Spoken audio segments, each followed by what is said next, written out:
আসসালামু আলাইকুম। চট্টগ্রাম বিশ্ববিদ্যালয়ে যারা আসলে ডি ইউনিট অর্থাৎ বলা যেতে পারে যে সকলের প্রিয় ইউনিট যেটা, অর্থাৎ এই ইউনিটের যে সাবজেক্টগুলো আছে সকলে এই সাবজেক্টগুলো পছন্দ করে কেন জানি। সো এই ডি ইউনিটের আজকে আমরা সার্কুলারটা অ্যানালাইসিস করবো। আমরা দেখবো যে বিগত বছরে কী কী শর্ত ছিল, অ্যান্ড আমরা এছাড়া আরও অনেক কিছু আজকে কথাবার্তা বলতে যাচ্ছি। অ্যান্ড আমার পার্সোনাল ওপিনিয়ন তো আপনাদের ভিডিওতে থাকেই। সো একটা কথা সেটা হচ্ছে, যদি চ্যানেলে নতুন হয়ে থাকেন চ্যানেলটাকে অবশ্যই সাবস্ক্রাইব করে বেল আইকন অন করে রাখবেন, এবং ফেসবুক পেজ থেকে দেখে থাকলে অবশ্যই পেজটাকে ফলো করে ওইখান থেকে নোটিফিকেশন অন করে রাখবেন। আর একটা বিষয়, আমরা সকল এডুকেশনাল আপডেট আমাদের হোয়াটসঅ্যাপ গ্রুপ এবং টেলিগ্রাম গ্রুপে দিয়ে দেওয়ার চেষ্টা করি। সো আপনারা চাইলে ওইখানে যুক্ত থাকতে পারেন, অথবা আমাদের বিভিন্ন চ্যানেলগুলো আছে ওইখানেও আপনি যুক্ত থাকতে পারেন। সো চলেন আমরা ডিরেক্ট স্ক্রিনে চলে যাই। সো স্ক্রিনে যাওয়া মাত্র আমরা দেখতে পাচ্ছি এটা হচ্ছে 2025-26। আপনারা যখন পরীক্ষা দেবেন আপনারা হচ্ছে 2026-27 শিক্ষাবর্ষ। সো আমরা এইটা ইগনোর করি। আমরা দেখি যে চট্টগ্রাম বিশ্ববিদ্যালয়ের ডি ইউনিট অন্তর্গত 1 নং ক্রমিকে সমাজবিজ্ঞান অনুষদের সকল বিষয়, আইন অনুষদভুক্ত আইন বিষয় এবং শিক্ষা অনুষদভুক্ত শিক্ষা বিষয় শুধু মাত্র উচ্চ মাধ্যমিক মানবিক শাখার আবেদনকারীদের জন্য জীববিজ্ঞান অনুষদভুক্ত ভূগোল ও পরিবেশবিদ্যা এবং মনোবিজ্ঞান বিষয় 2025-26 শিক্ষাবর্ষে যা কথাবার্তা আছে এইটা। সেইখানে যে সাবজেক্টগুলো রয়েছে, প্রথমত হচ্ছে 4 বছর মেয়াদি বিএসএস সম্মান। সো এইখানে আছে সামাজিক বিজ্ঞান অনুষদের যে বিষয়গুলি রয়েছে, এখানে আমরা বলবো যে আসলে কয়টা কি সিট রয়েছে আমরা এটাও দেখবো। সো অর্থনীতি বিভাগ যদি দেখি, তো অর্থনীতি মানবিক ও গার্হস্থ্য অর্থনীতি গ্রুপের 24টি সিট রয়েছে। বিজ্ঞান বিভাগের জন্য 40টি সিট বরাদ্দ রয়েছে এবং ব্যবসা শিক্ষার জন্য 16টি সিট বরাদ্দ, মোট 40টি সিট রয়েছে। রাজনীতি বিজ্ঞান, এখানে 40টি সিট রয়েছে মানবিক ও গার্হস্থ্য অর্থনৈতিক গ্রুপের জন্য। বিজ্ঞান বিভাগের জন্য 40টি সিট রয়েছে, 20টি সিট রয়েছে ব্যবসা শিক্ষা বা ব্যবসা শিক্ষা গ্রুপের জন্য, মোট 100টি সিট রয়েছে ইউনিটে। সমাজতত্ত্ব বিষয়টা যদি দেখি, যে এখানে 40টি সিট রয়েছে মানবিক ও গার্হস্থ্য অর্থনীতি গ্রুপের জন্য, 40টি রয়েছে বিজ্ঞানের জন্য, 20টা সিট রয়েছে ব্যবসা শিক্ষার জন্য, মোট 100টি সিটের ব্যবস্থা রয়েছে এখানে। লোক প্রশাসন যদি দেখি, পাবলিক অ্যাডমিনিস্ট্রেশন 32টি রয়েছে মানবিক ও গার্হস্থ্য অর্থনীতি বিভাগের জন্য, 32টি রয়েছে বিজ্ঞান বিভাগের জন্য, 16টি রয়েছে ব্যবসা শিক্ষা গ্রুপের জন্য, মোট 80টি আর মোট আসন রয়েছে। নৃবিজ্ঞান যদি দেখি, 28টি রয়েছে মানবিক ও গার্হস্থ্য অর্থনীতির জন্য, বিজ্ঞান গ্রুপের জন্য 28টি রয়েছে এবং ব্যবসা শিক্ষার জন্য 14টি স্টুডেন্ট রয়েছে, মোট 70টি আসন রয়েছে এখানে। আন্তর্জাতিক সম্পর্ক বা আইআর যদি আমরা দেখি, যেটাকে সংক্ষেপে আইআর বলা হয়ে থাকে, 32টি রয়েছে মানবিক ও গার্হস্থ্য অর্থনৈতিক গ্রুপের জন্য, বিজ্ঞানের জন্য সেম 32টি আসন রয়েছে এবং ব্যবসা শিক্ষার জন্য 16টি, মোট 80টি আসন সংখ্যা এখানে রয়েছে। যোগাযোগ ও সাংবাদিকতা অর্থাৎ এমসিজে, যেটা ম্যাস কমিউনিকেশন অ্যান্ড জার্নালিজম, 24টি সিট রয়েছে মানবিকের জন্য, 24টি রয়েছে হচ্ছে বিজ্ঞান গ্রুপের জন্য, 12টি রয়েছে ব্যবসা শিক্ষা গ্রুপের জন্য, মোট 60টি আসন রয়েছে। এই ওভারঅল এই বিভাগটা আছে। ডেভেলপমেন্ট স্টাডিজ ও ডিএস, যেটা আসলে বিশ্বব্যাপী খুবই একটা বিশাল চাহিদা রয়েছে। সো এই ডিএস এর সিট রয়েছে মানবিক ও গার্হস্থ্য অর্থনীতির জন্য 15টি, বিজ্ঞান বিভাগের জন্য 15টি এবং 60টি রয়েছে বাণিজ্যের জন্য, মোট 37টি সিট রয়েছে এই বিভাগে। ক্রিমিনোলজি অ্যান্ড পুলিশ সায়েন্স, এটা একটা বলা যেতে পারে যে আপনারা যে সিআইডি দেখেন না, সিআইডি যে ওই যে এসিপি বা টিউমারটা তো দেখেন, তো ওইখানে যিনি আসলে সকল টেস্ট করে, সো ডাক্তার সালুকে বলা যেতে পারে। সো ডাক্তার সালুকে টাইপের যেই জিনিসপত্র ওইখানে অ্যানালিটিক্যাল যে জিনিসপত্র যারা করে, ক্রিমিনোলজি অ্যান্ড পুলিশ সায়েন্সে যারা পড়াশোনা করেন, এরা হচ্ছে অ্যানালিটিক্যাল জিনিসপত্র পড়াশোনা করে। সো এই অনুসারে 16টি সিট রয়েছে মানবিক গার্হস্থ্য বিভাগের, 16টি রয়েছে বিজ্ঞান বিভাগের এবং ব্যবসা শিক্ষা গ্রুপে রয়েছে 8টি সিট, মোট হচ্ছে 40টি আসন রয়েছে। তাই 4 বছর মেয়াদি যদি এলএলবি দেখি, তো এলএলবি আইনে মোট 100টি সিট রয়েছে, যেটা হচ্ছে আপনারা যে গ্রুপের হন না কেন আপনারা লুপে নিতে পারেন। টপ 100-এর জন্য হচ্ছে 100টি সিট, অর্থাৎ প্রথম যে 100 জন চাপে তাদের জন্য, যে তাদের যে ক্রাইটেরিয়া ম্যাচ করে। এবং ল সাবজেক্ট আসলে খুব দ্রুতই ফিল হয়ে যায়, কজ ল হচ্ছে একটা চাহিদা সম্পন্ন সাবজেক্ট, এবং এই উপমহাদেশের ল সাবজেক্ট নিয়ে কিন্তু অনেকে পড়াশোনা অনেক কিছু করছে। সো এটা আসলে খুবই বড় একটা সম্মানসূচক একটা সাবজেক্ট। আর 4 বছর মেয়াদি বিএড অর্থাৎ ব্যাচেলর ইন এডুকেশন, সেটা যদি কেউ পড়াশোনা করে, তো তার ক্ষেত্রে যে বিষয় সেটা হচ্ছে তার সাবজেক্ট হচ্ছে আইআর, 30টা রয়েছে মানবিক ও গার্হস্থ্য অর্থনীতির জন্য, 20টা বিজ্ঞান বিভাগে, 30টা রয়েছে হচ্ছে ব্যবসা শিক্ষা, মোট 80টি সিট রয়েছে। আর 4 বছর মেয়াদি যদি আমরা দেখি বিএসসি সম্মান, তো জীববিজ্ঞান অনুষদ ভূগোল ও পরিবেশবিদ্যা, এখানে রয়েছে 10টি সিট মানবিকের জন্য, সর্বমোট 10টি সিট, এবং মনোবিজ্ঞানের 12টি সিট, যেটা মানবিকের জন্যই 12টি সিট। সো মোট এখানে 849টি সিট রয়েছে হচ্ছে মানবিক বিভাগের জন্য। আর সমাজবিজ্ঞান অনুষদের অন্তর্গত বিষয়সমূহ কোন গ্রুপের আসন খালি থাকলে অন্য গ্রুপের ছাত্রদের দ্বারা এটা মেধানুসারে পূরণ করা হবে। এবার হচ্ছে যদি দেখি যে আপনাদের যে কোনো গ্রুপ থেকে পরীক্ষা দিলে কোনটা কত জিপি রিকোয়ার। সো আপনি যদি অ্যাজ এ সেকেন্ড টাইমার এখানে অ্যাপিয়ার করেন বা পরীক্ষা অ্যাটেন্ড করেন, তাহলে আপনাকে এসএসসিতে 3.50 এবং এসএসসিতে 3.50, দুইটা মিলে হয় 7, বাট আপনাকে সর্বমোট 8 থাকতে হবে। এবং আপনি যদি as a first timer appear করেন এই এক্সামগুলোতে, তাহলে আপনাকে এসএসসিতে 3.50 এবং এসএসসিতে 3.00 দুটা মিলে 7.50 থাকা আবশ্যক। সো জীববিজ্ঞান অনুষদভুক্ত ভূগোল ও পরিবেশবিদ্যা বিষয় মনোবিজ্ঞান বিষয়ে যোগ্য বিবেচিত হতে হলে উচ্চ মাধ্যমিকে মানবিক বা মিউজিক বা সাধারণ বিজ্ঞান শাখাতে উত্তীর্ণ হতে হবে। আর যে সকল আসলে ও লেভেল এ লেভেল থেকে আসছে তারা এটাকে একটু পজ করে পড়ে নেবেন। বা যারা কারিগরি বোর্ড থেকে আছেন তাদের ক্ষেত্রে সেটা হচ্ছে কি, আপনারা যারা কারিগরি বোর্ডে পড়ছেন, যারা সায়েন্স ব্যাকগ্রাউন্ডের সাবজেক্টগুলো পড়ছেন তারা সায়েন্স ব্যাকগ্রাউন্ড হিসেবে পরিগণিত হবেন। যারা বিজনেস স্টাডিজের ব্যাকগ্রাউন্ডে পড়াশোনা করছেন তারা বিজনেস ব্যাকগ্রাউন্ড হিসেবে ধরা হবে। এবং যারা বাকি যারা আছে তারা সবাই হচ্ছে মানবিকের লোক। আপনারা আসলে সকলেই মানব হিসেবে আমরা সবাই মানবিক হবো এবং সাবজেক্ট হিসেবে মানবিকটা কিন্তু পড়াশোনা আগাতে হবে। তো এবার যদি দেখি সেটা হচ্ছে কি আমাদের যে ক্রাইটেরিয়া যেটা কী কী রয়েছে, কোন সাথে কী কী ক্রাইটেরিয়া রয়েছে। সো অর্থনীতির বিষয়ে যদি আপনাকে পড়তে হয় তাহলে আপনাকে অ্যাটলিস্ট এই উচ্চ মাধ্যমিক মিনস হচ্ছে এইচএসসিতে অর্থনীতি বিষয় বা গণিতের 2.00 জিপিএ থাকতে হবে। অর্থাৎ এই জিপিএগুলো খুবই নিম্ন মানের মনে হতে পারে, বাট এই ক্রাইটেরিয়া অনেকে ম্যাচ করতে পারে না, এটা খুবই দুঃখের ব্যাপার। সো ভর্তি পরীক্ষায় প্রাপ্ত নাম্বার হচ্ছে ইংরেজি বা বাংলা বা ঐচ্ছিক ইংরেজিতে 10 নাম্বার।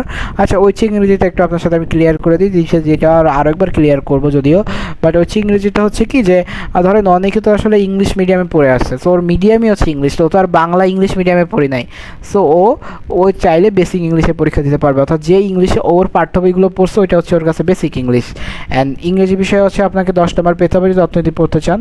বাকি আছে বিশ্লেষণ দক্ষতা বা অ্যানালিটিক্যাল, এটাতে আছে 8 মার্ক, এবং সাধারণ জ্ঞান অথবা গণিত অথবা অর্থনীতি যেটাই দেখান এখানে আছে 8 মার্ক।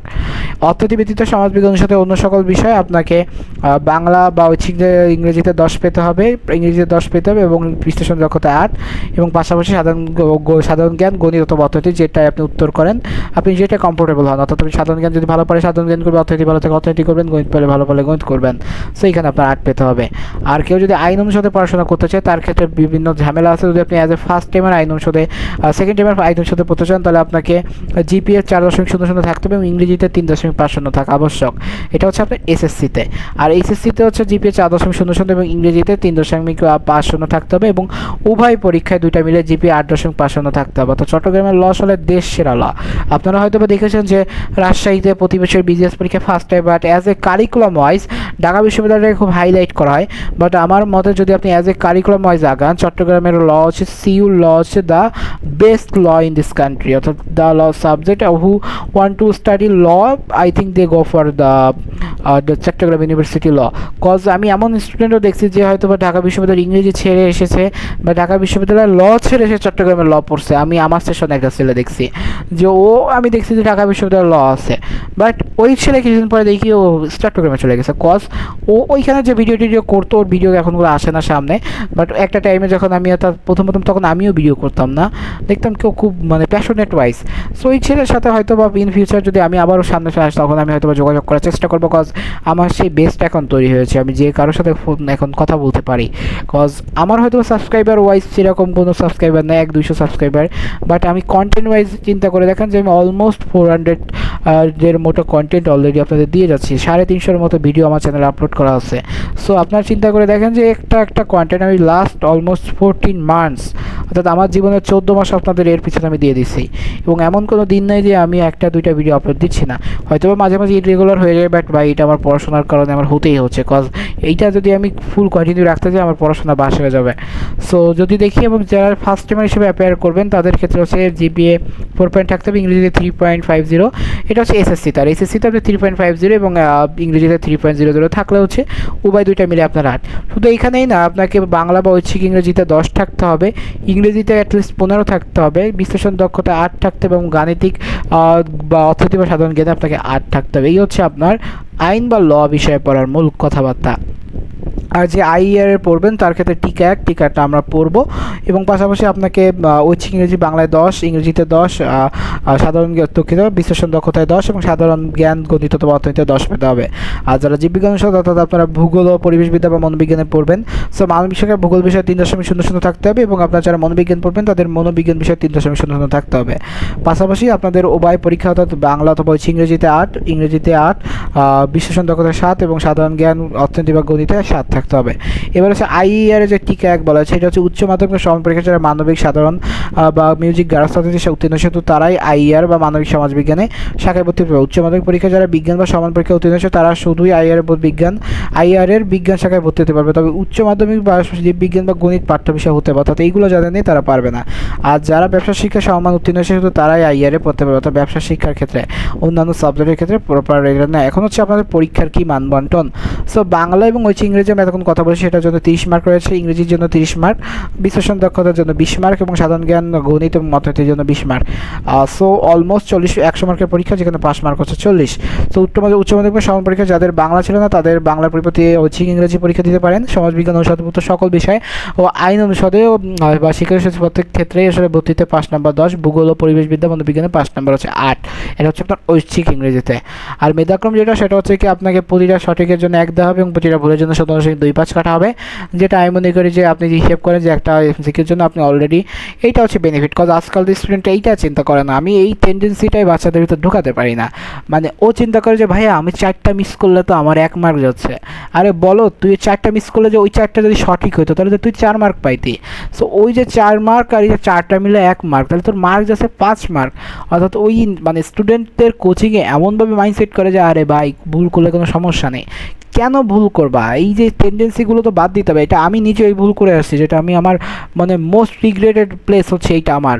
কজ আমি অ্যাডমিশনে এই জিনিসটা চিন্তা করতাম যে আর 0.25 গেলে কী হবে, এই চিন্তা করতাম আর আমার মেরিট খালি পিছাতো। কিন্তু এই চিন্তাটা যখন তুমি বাদ দিয়ে তুমি চিন্তা করবে নো আমার এটা করা যাবে না, আমার একটি এমসিকিউর জন্য কিন্তু আমার 0.25 কাটা যাচ্ছে না, আমার কাটা যাচ্ছে 1.25। কজ আমি যদি এই এমসিকিউটা রাইট করতাম আমি কিন্তু 1 মার্ক পেতাম। সো এই 1 মার্ক তো আমি পেতাম, সাথে এই যে 0.25 কাটা যাচ্ছে এই 0.25 আমার সাথে অ্যাড হতো, তাহলে আমি কি এটা কি আমার প্লাস পয়েন্ট আর মাইনাস পয়েন্ট। সো এই জিনিসটাকে খুবই মানে এমন ছোট করে দেখা হয় যে সামান্য কিছু ভুল। সো এই জিনিসগুলো একটু ইগনোর করার চেষ্টা করবা, প্রত্যেকটা প্রশ্ন সিরিয়াসলি অ্যান্সার করবা। এবং এইটার ফলে যখনই তুমি দেখবা যে যারা আসলে চান্স পায় তারা কিন্তু খুব কম মার্কে চান্স পায়, কারণ কি তারা দাগায়ও কম, তাদের ভুল যায়ও কম, তাদের মার্ক কাটা যায়ও কম। আর ধরো যারা ওই যে ভরপুর দাগায় অর্থাৎ 80-90টা দাগায় আসে, মার্ক কাটতে কাটতে এরপর মার্ক আসে হচ্ছে 5 মার্কই হয় না। সো এরপর হচ্ছে যারা আসলে সেকেন্ড টাইম হিসেবে অ্যাপিয়ার করবে তাদের ক্ষেত্রে কিছু জরিমানা আছে, সেটা হচ্ছে আপনি যে মার্ক পাবেন সেটার উপর, অর্থাৎ যেই মার্ক পাবেন সেটা হচ্ছে আপনার ভুল মার্ক কর্তন করার উপর। দরকার আপনি 50 মার্ক পেলেন, আপনার 8টা এমসিকিউ ভুল গেছে, সো আপনার 8টা এমসিকিউ ভুল গেলে আপনার 2 মার্ক কাটা, that's mean of the mark হচ্ছে 48, বা 48 থেকে হচ্ছে আপনার 3 মাইনাস হবে, অর্থাৎ আপনার বর্তমান পরীক্ষার রেজাল্ট হচ্ছে 45। সো এইভাবে রেজাল্ট করা হবে। যারা আসলে ফার্স্ট টাইমার না তাদের বাদে সবাই অনিয়মিত। আর যদি রেজাল্ট সেম হয়ে যায় তাহলে ভর্তি পরীক্ষার প্রাপ্ত নাম্বার দেখতে হবে, এরপর বিশ্লেষণ দক্ষতা, ইংরেজি, তারপর বাংলা, এরপর শেষ যশোটার দিকতে। তো এইখানে আমি যে কথাবার্তা, অর্থাৎ এইখানে আমার পার্সোনাল ওপিনিয়ন যেটা সেটা হচ্ছে কি এই ইউনিটের সাবজেক্ট ওয়াইজ কিন্তু খুবই রিচ সাবজেক্ট আছে, ল হচ্ছে বেস্ট সাবজেক্ট। সো এই ইউনিটে যদি পরীক্ষা দিতে হয় আমি মনে করি যে খুব ভালো করে প্রিপেয়ার হয়ে পরীক্ষা দিতে হবে। আরেকটা বিষয় সেটা হচ্ছে কি বিশ্লেষণ দক্ষতা তো তোমরা সবখানেই পড়ছো, সো বিশ্লেষণ দক্ষতাকে মাস্ট পড়তে হবে। আইকিউটাকে অনেকেই আসলে খুব ছোট করে দেখো, আইকিউটা ছোট সাবজেক্ট না, আইকিউ কিন্তু অনেক কিছু করে। জাহাঙ্গীরনগর আইকিউ পুল একটা ইউনিট ঘুরে যায়, আমি জাহাঙ্গীরনগরে পরীক্ষা দিতে পারিনি এই আইকিউর জন্য। সো এটা জাহাঙ্গীরনগর পার্টে আমি বলবো যে আমি জাহাঙ্গীরনগরের 2টা বছর আমার বলা যেতে পারে যে আমার one of the favourite university ছিল জাহাঙ্গীরনগর। আমি জাস্ট আইকিউর ভয় তো এখানে অ্যাপিয়ারই করি নাই, পরীক্ষায় দিই নাই, অ্যাটেন্ডই করি নাই। সো এইটা হচ্ছে সব থেকে বড় কথা। সো অ্যাডমিশনে আসছো মানে এটা একটা যুদ্ধক্ষেত্রে, এখানে সব কিছুর জন্য প্রস্তুত থাকতে হবে। হয়তো বা আমার ওই মাইন্ডসেটটা তখন ছিল না, কিন্তু আমি এখন এই মাইন্ডসেটটা তোমাদের ভিতরে সেটা দিতে চাচ্ছি। কজ এই মাইন্ডসেটটা নিয়েই তোমরা হয়তো বা ইন ফিউচারে খুব ভালো একটা প্লেসে যাবে, এবং এইটাই আসলে আমার এই ভিডিও বানানোর সার্থকতা। সো দেখা হচ্ছে কোনো অন্য একটা ভিডিওতে। যদি সুস্থ থাকো, সুন্দর থাকো, পড়াশোনা সুস্থ থাকো। আসসালামু আলাইকুম।